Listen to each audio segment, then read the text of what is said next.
अफजल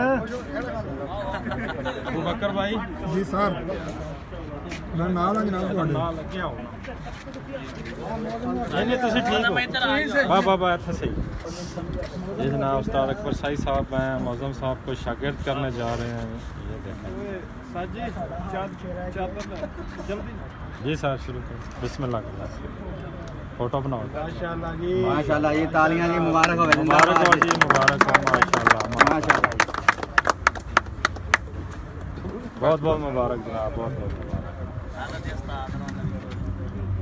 ये सब जद्दा के उस्तादों की मौजूदगी में ये रस्म हो रही है जी। ये देखते हैं माशाल्लाह जी ये मरूफ हस्ती जी उस्ताद अब्दुल्ला रबाबी जी जद्दा के पुराने उस्ताद हैं और माशाल्लाह अच्छे उस्ताद हैं।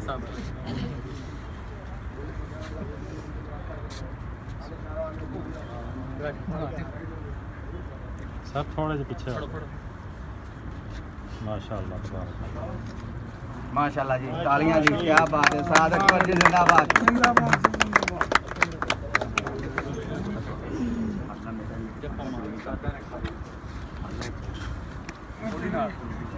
फोटो बनाओ जी इत्थे रहो